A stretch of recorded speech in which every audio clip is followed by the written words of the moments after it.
আসসালামু আলাইকুম সম্মানিত শ্রোতা। আল্লাহ রব্বুল আলমিনের অশেষ মেহরবানিতে আমরা আপনাদের সামনে উপস্থিত হতে পেরেছি, আলহামদুলিল্লাহ। আপনাদের সামনে আজ গুরুত্বপূর্ণ একটি বিষয় নিয়ে উপস্থিত হয়েছি, সেটা হলো জুলাই সনদ বাস্তবায়ন হবে কি না, বা কীভাবে হবে, কতটুকু হবে। এটা নিয়ে আগামীকাল আমাদের সংসদ অধিবেশনে 2 ঘন্টা ব্যাপী আলোচনা হবে বলে সংসদে গত 29শে মার্চ সংসদ অধিবেশনে এটা মাননীয় ডেপুটি স্পিকার, ভারপ্রাপ্ত স্পিকারের দায়িত্ব পালন করছে এবং উনি এটা অনুমোদন করেছেন। এখন এই জুলাই সনদ বাস্তবায়নের ক্ষেত্রে আমাদের মাননীয় আইনমন্ত্রী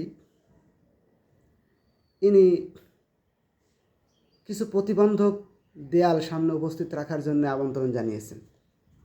বোঝা যাচ্ছে উনি এটা বাস্তবায়ন করতে চান না, এবং এটা ইঙ্গিতও দিয়েছেন যে জুলাই সনদ কি কি ধারা,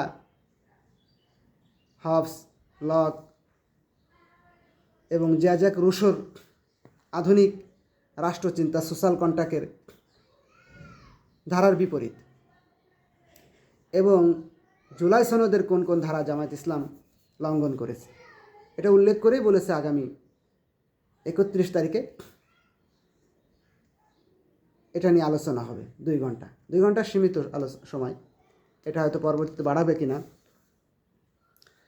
সরকারি দলের উপর নির্ভর করছে। এখন আপনাদের কাছে যে গুরুত্বপূর্ণ বিষয় নিয়ে আমি উপস্থিত হয়েছি সেটা হলো যে আমাদের মাননীয় আইনমন্ত্রী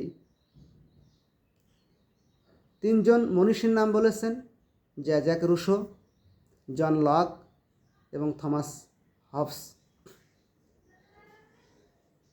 এই 3 জনের সোশ্যাল কন্ট্রাক্ট থিওরি বা সামাজিক ন্যায় বিচার, সুবিচার, আইন শাসন, এগুলো সম্পর্কে এনাদের চিন্তাধারা নিয়ে আলোচনা করবেন, আর সাথে মদিনা সনদ। এখন আপনাদের কাছে প্রশ্ন, প্রিয় শ্রোতাবৃন্দ, যে জন লকের জন্ম হচ্ছে 1632 থেকে 1704, 1712 থেকে 1778 হচ্ছে জ্যাক রুশো, এবং থমাস হবস হচ্ছে 1588 থেকে 1679। এগুলো হচ্ছে ইউরোপীয় রেনেসার যুগ। ইউরোপীয় রেনেসাঁ আসলে কী, এটা বোঝার জন্যে আপনাদের কিছু মনীষীর নাম এখানে আসলো, যেটা আমরা জানলেন। আরও কিছু মনীষীর নাম বলি, যেমন 1473 সালে জন্মগ্রহণ করে কোপারনিকাস, গ্যালিলিও জন্মগ্রহণ করেন 1564 সালে, 1475 সালে মাইকেল অ্যাঞ্জেলো, 1452 সালে লিওনার্দো দা ভিঞ্চি।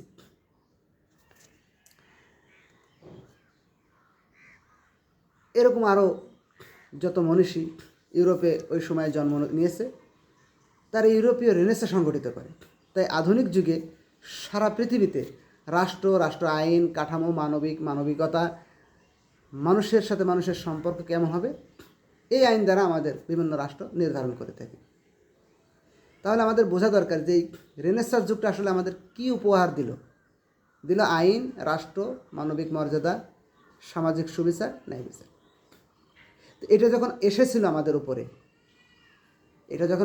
এসেছিল, কীভাবে এসেছিল, মানে তখন কি, এটা যখন আসে, ইউরোপীয় রেনেসাঁ যখন সংগঠিত হয়, তখন পৃথিবীতে মানবিকতা ছিল না, ন্যায় বিচার ছিল না, সুশাসন ছিল না, রাষ্ট্র ছিল না, রাষ্ট্রীয় আইন ছিল না। একটু প্রশ্ন করে দেখুন,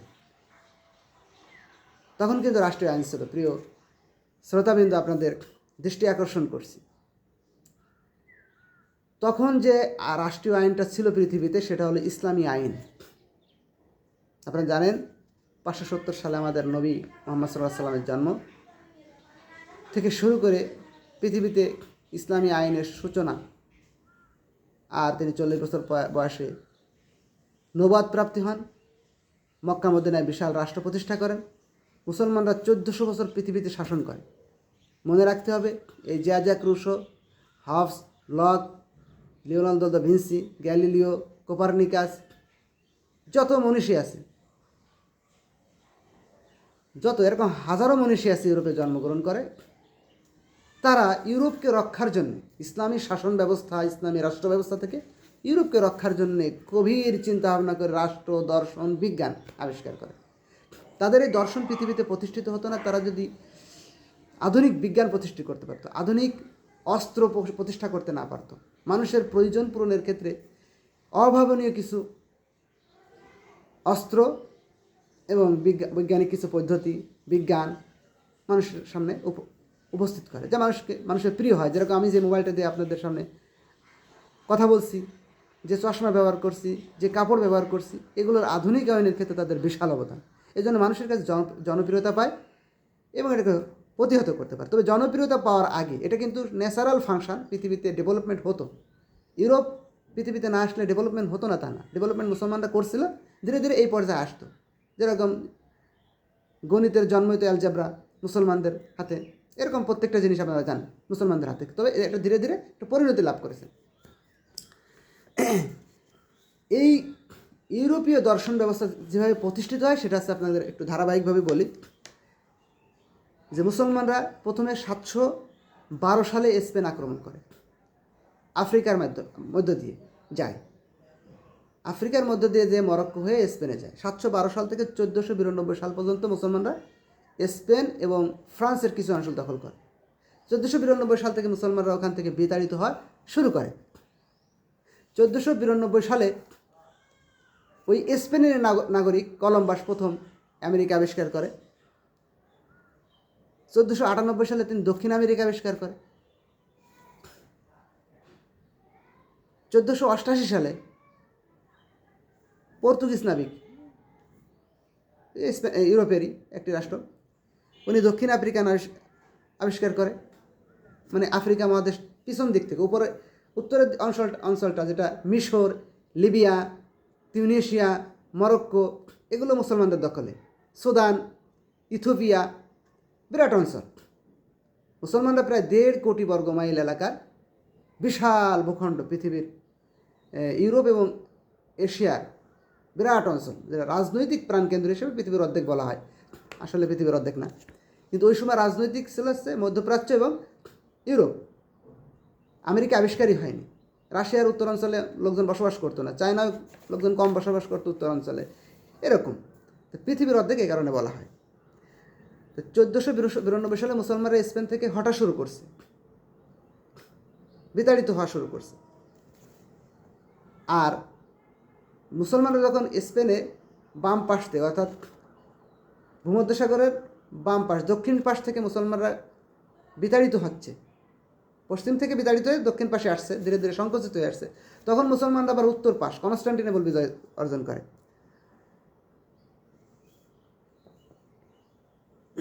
মুসলমানরা কনস্টান্টিনোপল বিজয় করে 1453 সালে। যখন মুসলমানরা 1400 সালের দিকে স্পেন থেকে বিতাড়িত হওয়ার প্রসেস শুরু হয়েছে, বিভিন্ন জায়গায় বিভিন্ন যুদ্ধে পরাজিত হচ্ছে, তখন মুসলমানরা ডান পাশ দিয়ে ভূমধ্যসাগরের উত্তর পাশ দিয়ে বিজয় শুরু করে।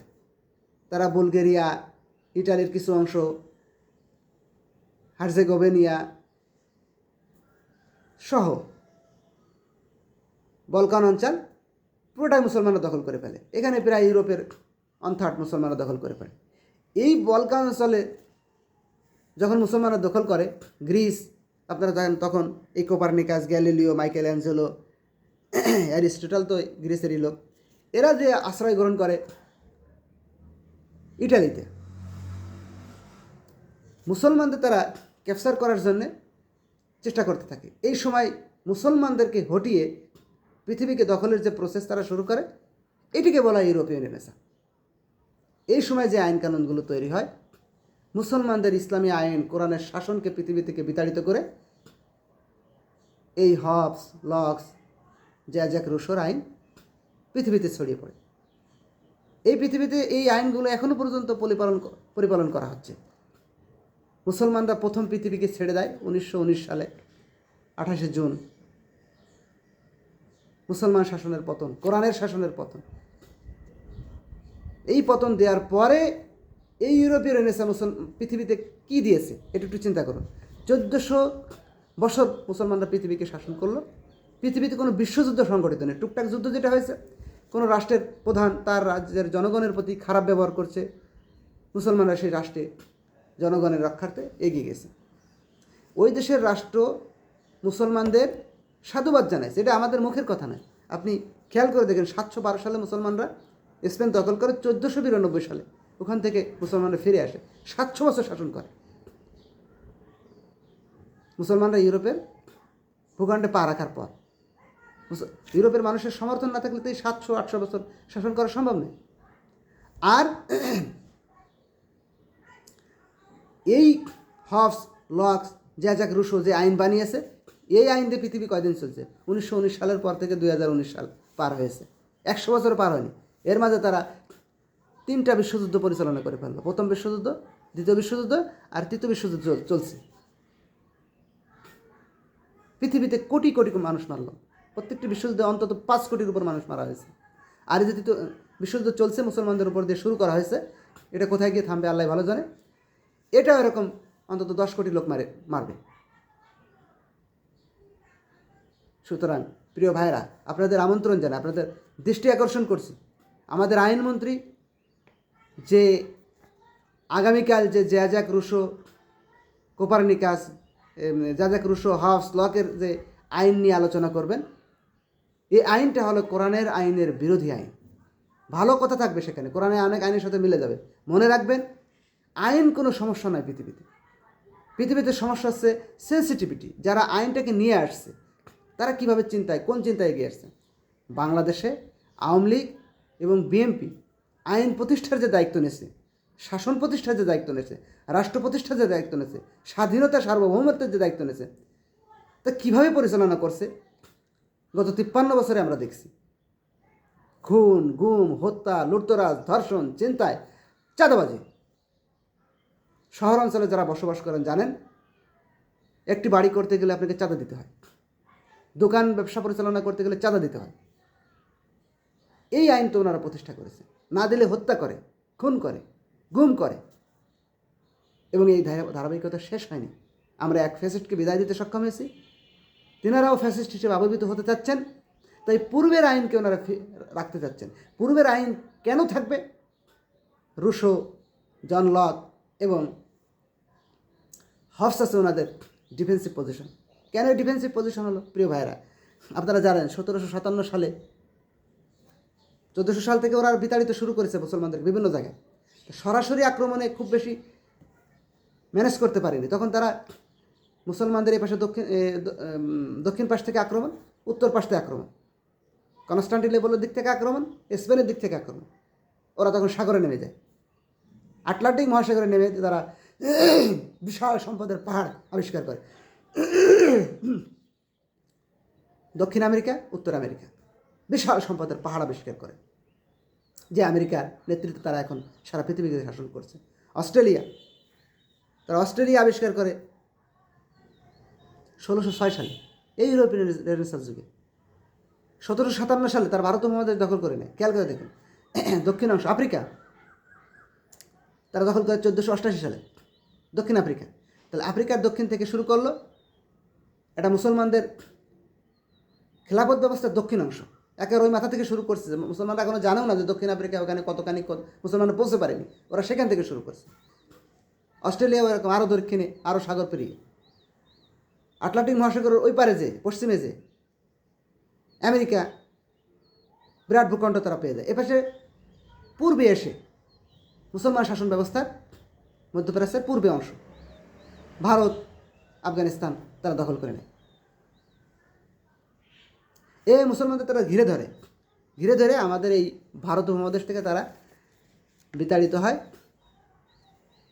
1947-48 সালের দিকে, দ্বিতীয় বিশ্বযুদ্ধের পর। প্রথম বিশ্বযুদ্ধে তারা এখানে ক্যাপচার করতে পারেনি পুরোপুরি, তবে 1757 সাল থেকে তারা এখানে ক্যাপচার আছে, পুরোটাই আইন ব্যবস্থা নিয়ন্ত্রণ করেছে। কিন্তু 1947 সাল পর্যন্ত আমরা তাদেরকে বিতাড়িত করতে পারিনি। 1947 সালের পর, দ্বিতীয় বিশ্বযুদ্ধের পর আমরা তাদেরকে এখান থেকে বিতাড়িত করি। কিন্তু বিতাড়িত হয়ে যাওয়ার পর তারা এখানে তাদের দালাল শ্রেণী রেখে গেছে। নামে মুসলমান, দেখতে মুসলমান, নামাজ পড়ে, কিন্তু তারা বিশ্বাস করে এই কোরআনের শাসন পৃথিবীতে অচল।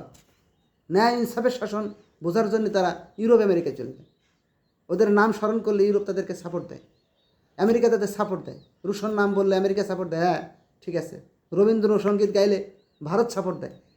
এই জন্য আমাদের জাতীয় সঙ্গীত, মুসলমান 90% মুসলমানের দেশে জাতীয় সঙ্গীত রবীন্দ্রসঙ্গীত।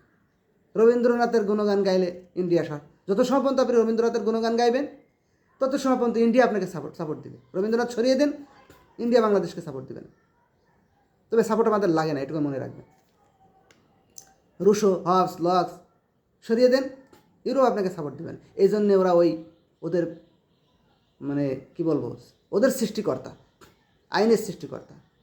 ওরা মনে করে আল্লাহ আমাদের তৈরি করেছে, কিন্তু আইন দেবে রুশো, লক, হবস। এই জন্য ওনারা আগামীকাল 31 তারিখে এই জন লকের আইন আমাদের শিখাবেন। উদ্দেশ্য কিভাবে জুলাই সনদকে আটকে রাখা যায়।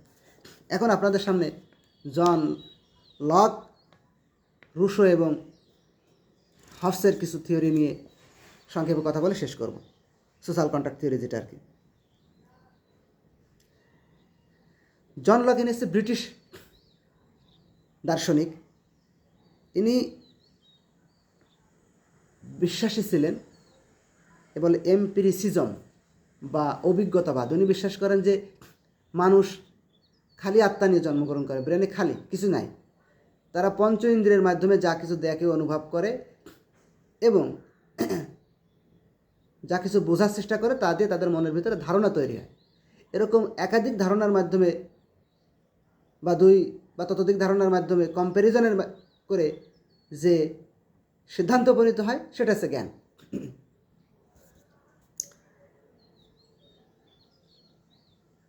ইনার থিওরি হচ্ছে লিমিটেড গভর্নমেন্ট। ইনি বলছে রাষ্ট্রের ক্ষমতা সীমিত, জনগণের ইচ্ছার মাধ্যমে পরিচালিত হবে। প্রিয় ভাইয়েরা, তো আপনাদের স্রষ্টা, আইনমন্ত্রীর স্রষ্টা জন লক কি বলছে, গভর্নমেন্টের ক্ষমতা আছে লিমিটেড, জনগণের ইচ্ছায় গভর্নমেন্ট চলবে। তবে উনি এখানে এটার অপব্যাখ্যা করবেন। অপব্যাখ্যাটা কী করবেন এটা বোঝেন। এই জন লক সরকারকে সর্বোচ্চ ক্ষমতা দেওয়ার পক্ষে। একটা সিস্টেমেটিকভাবে ওই যে জনগণের ইচ্ছায় সরকার পরিচালিত হবে, ওইটাকে একটু চাপ দিয়ে সরকারের ইচ্ছায় জনগণ পরিচালিত হবে ঘুরাই দিছে। কীভাবে? উনি বলছেন যে আইন বিভাগ ও শাসন বিভাগ এটা সর্বোচ্চ ক্ষমতা প্রয়োগের অধিকার রাখে। জনগণের সমর্থন নিয়ে সরকার যখন গঠিত হবে তখন সর্বোচ্চ ক্ষমতার প্রয়োগের অধিকার রাখে। তাহলে কী হলো, আপনি আইন বিভাগে বসে কী কী আইন পাশ করবেন এটা জনগণকে বলেন নাই। কী কী আইন পাশ করবেন জনগণ বলেছেন। পার্লামেন্টে যাই ওনারা নতুন নতুন আইন বানান, তাদের বিরুদ্ধে আমাদের আন্দোলন করতে হয়। অথচ ওনারা বলছেন জনগণ 4টি বিষয় পড়ে হ্যাঁ ভোট দেয় না। আর 4টি বিষয় এখানে লেখা ছিল, পড়ে দিয়েছে, হয়তো একজন পড়েনি, 2জন পড়েছে, 2জন পড়েনি, 5জন পড়েছে। 70% মানুষ হ্যাঁ ভোটের পক্ষে ভোট দিছে, তারা কেউ না কেউ তো পড়েছে। কিন্তু আপনারা যখন পার্লামেন্টে যান, মানুষকে চাল দেবেন, ডাল দেবেন, গম দেবেন, রাস্তা দেবেন, কালভার্ট দেবেন, পদ্মা সেতু দেবেন বলে ক্ষমতা যান, যে ইসলাম বিতাড়নের বহুত আইন কানুন, গান বাজনা প্রতিষ্ঠা করার বিভিন্ন আইন কানুন, নারীদের পোশাক খুলে বেরোনোর অধিকার ভিত্তিক আইন কানুন তৈরি করেন, এইগুলো তো কথা থাকে না। জুলাই সনদে তো আমরা লিখিতভাবে আমাদের সরকার 1.5 বছর ধরে প্রচারণা চালিয়েছে। জুলাই সনদ এই বিষয়ে আপনাদেরও বোঝানো হয়েছে, জনগণকেও মিডিয়াতে বোঝানো হয়েছে। তারা জানে যে জুলাই সনদ মানে কি। অথচ আপনারা বলছেন যে জনগণ কি পড়ে ভোট দিছে। আপনারা কি ক্ষমতায় যাওয়ার পরে কয়টা হসপিটাল করবেন জনগণকে বলেছেন? কয় কেজি করে চাউল দেবেন বলেছেন, কিন্তু ফ্যামিলি কার্ড দেবেন বলেছেন। ফ্যামিলি কার্ড কয় টাকা করে পাবে একজনে এক কথা বলেছেন। ঠিক আছে, এখন আসুন জ্যাক রুশোর একটু কথা বলি। জ্যাক রুশো সোশ্যাল কন্ট্রাক্ট থিওরিটা কী? Jacques Rousseau social contract theory হচ্ছে জেনারেলি, উনিও একই রকম। জেনারেলি সাধারণ মানুষের সাধারণ মতামতের ভিত্তিতে রাষ্ট্র পরিচালিত হবে। তবে উনি বলছেন মানুষ অবাধ স্বাধীন নয়। একটি সভ্য দেশে সভ্য আইনের মধ্যে মানুষ আবদ্ধ। এই সভ্য আইনকে তৈরি করবেন আমাদের আইনমন্ত্রী, আমাদের বিশেষ করে আমাদের শিলং সালাউদ্দিন, ইনি এসে সভ্য। ইনি আইনের ব্যাখ্যা, ধারা, বিধি তৈরি করবেন। যদিও জনগণের ইচ্ছায় বলা হয়েছে, কিন্তু উনি বলেন পার্লামেন্ট সোভারেন, পার্লামেন্ট যা বলবে, ওনারা যা বলবে। ওনারা কি আইন বলবে জনগণকে কিন্তু বলে নাই যে আমরা এই আইন করবো, আমরা জুলাই সনদকে প্রত্যাখ্যান করবো বলে নাই। এখন প্রতারণা করছে। ওনারা বলছে জুলাই সনদ আমরা অক্ষরে অক্ষরে পালন করব, কিন্তু এখন যে প্রতারণা করছে, এখন বলছে আমাদের ক্ষমতা, আমরা যেটা বলবো ওইটাই। তাহলে আপনারা জন লক এবং জ্যাক রুসোর সোশ্যাল কন্ট্রাক্ট থিওরি মানছেন না, কিন্তু আপনারা এটা অপব্যাখ্যা করছেন। করবে আগামীকাল, এই জন্য আপনাদেরকে আগাম বলে রাখছি। এবার টমাস হবস কি বলেছেন?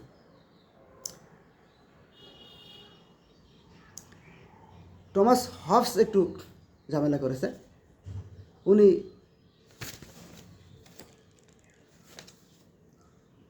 রাজতন্ত্রের পক্ষের আইনজীবী। মানে পাশ্চাত্য দর্শনের একটা মৌলিক ডিফল্ট, এটা সব দর্শনে থাকে কম বেশি, যে রাষ্ট্র যদি ন্যায়বাদী হয়, সুন্দর আইন তৈরি করতে পারে, তাহলে সে কর্তৃত্ব প্রয়োগের ক্ষেত্রে অসীম। কর্তৃত্ব প্রয়োগের ক্ষেত্রে তার ক্ষমতা কি? অসীম। কিন্তু শর্ত আছে, যদি ন্যায়বাদী হয়, মানুষের ইচ্ছায় সরকার গঠিত হয়। উনি ওইটা বাদ দিবেন, বাদ দিয়ে বলবেন আমরা ক্ষমতা অসীম, পার্লামেন্টের ক্ষমতা অসীম, আমরা যে আইন পাশ করবো সেটাই আইন। সুতরাং আমাদের এই আইন কানুনের ভয় দেখিয়ে আমাদের সাথে প্রতারণা না করার জন্যে আমাদের আইনমন্ত্রী, আমাদের পার্লামেন্টকে, সরকারি দলকে আমরা আমন্ত্রণ জানাই। আরেকটু মজার কথা বলে শেষ করি, সেটা হচ্ছে মদিনা সনদ। ওনারা মদিনা সনদে যান, কিন্তু 1400 বছর মুসলমানরা শাসন করেছে রাষ্ট্রে, ওনারা সেটার ভিতরে ঢুকতে চান না, ওনারা মদিনা সনদে যান। মদিনা সনদে যান কেন?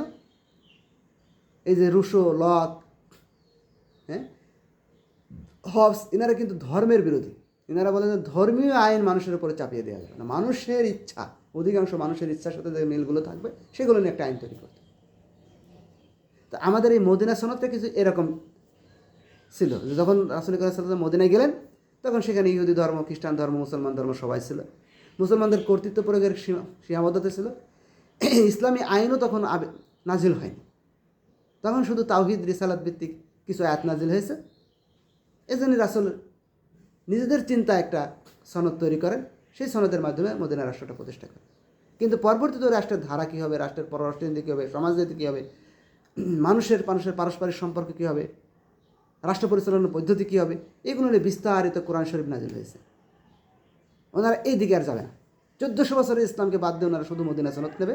কারণ এই মদিনা সনদে যখন রাসূল তৈরি করে, তখন কোরআনের আয়াত নাজিল হয়নি। মানে কোরআনের আয়াত কিছু নাজিল হয়েছে, সেটা হচ্ছে তাওহীদ রিসালাত ভিত্তিক। ওনারা তাওহীদ রিসালাত মানবেন, কিন্তু আইন মানবেন না। এই জন্য মদিনা সনদের কথা বলেন। কিন্তু আমাদের হুজুররা না বুঝে নারায় তাকবীর স্লোগান দেওয়া শুরু করে, যে এই তো বিএনপি মদিনা সনদের কথা বলেছে, এই তো শেখ হাসিনা মদিনা সনদের কথা বলেছে। মদিনা সনদে তো ইসলাম নাই। মদিনা সনদ যখন রাসূল প্রতিষ্ঠা করে, তখন ইসলামী বিধিবিধান নাজিল হয়নি। মদিনা সনদ একটু সেকুলার টাইপের সনদ। রাসূল নিজের চিন্তাধারা থেকে মানুষের মধ্যে সামঞ্জস্যশীলতা, সহাবস্থান নিশ্চিত করার জন্য কিছু ধারা তৈরি করে। এটা ঠিক আছে, কোনোটা বাতিল হবে না, কিন্তু এর সাথে অ্যাডজাস্টেড হবে পরবর্তীতে কোরআনের যে আইনগুলো নাজিল হয়েছে। কিন্তু এটাকে তখন আবার জ্যাক রুসো, লক, হবস, এনারা বলছেন যে না, এটা ধর্মীয় আইন মানুষের উপর চাপিয়ে দেওয়া যাবে না। এই রকম একটি শয়তানি বুদ্ধি থেকে তেনারা এই মদিনা সনদকে বারবার ওনাদের জীবনের উদ্দেশ্য হিসেবে মানুষের সামনে প্রকাশ করে আর মুসলমানদেরকে ধোঁকা দেয়। আমরা মুসলমান যারা আল্লাহর আইনে বিশ্বাসী, সৃষ্টিকর্তার আইনে বিশ্বাসী, নিজের ব্যক্তি জীবনে যেরকম আল্লাহর আইনে বিশ্বাসী, নিজের অর্থ উপার্জনে হালাল হারামে বিশ্বাসী, নিজের পরিবার গঠনে হালাল হারামে বিশ্বাসী, তেমনি আমরা রাষ্ট্র গঠনেও হালাল হারামে বিশ্বাসী। আমরা আল্লাহর আইনে বিশ্বাসী। তাদেরকে সতর্ক করে বলবো, এই যে ইউরোপীয় রেনেসা, এটা কিন্তু ইসলাম বিরোধী রেনেসা। এখানে যত দার্শনিকের নাম বলব, যত ভালো কথাই বলুক না কেন, এর পিছনের উদ্দেশ্য কিন্তু খারাপ। 3টা বিশ্বযুদ্ধ তারা পরিচালনা করছে। প্রথম বিশ্বযুদ্ধ, দ্বিতীয় বিশ্বযুদ্ধ, তৃতীয় বিশ্বযুদ্ধ চলছে। ওরা আইন যত ভালোই বলুক, উদ্দেশ্য খারাপ। কালিমাতু হাক্কিন উরিদা বিহাল বাতিল, এটা আলী রাদিয়াল্লাহু তাআলার উদ্দেশ্য। এই শয়তানদের উদ্দেশ্য থাকে বাতিল, কিন্তু তারা কথা বলে সঠিক। আল্লাহ রাব্বুল আলামিন আমাদের এটা বোঝা ও পালন করার তৌফিক দান করুন। আখিরু দাওয়ানা আলহামদুলিল্লাহি রাব্বিল আলামিন।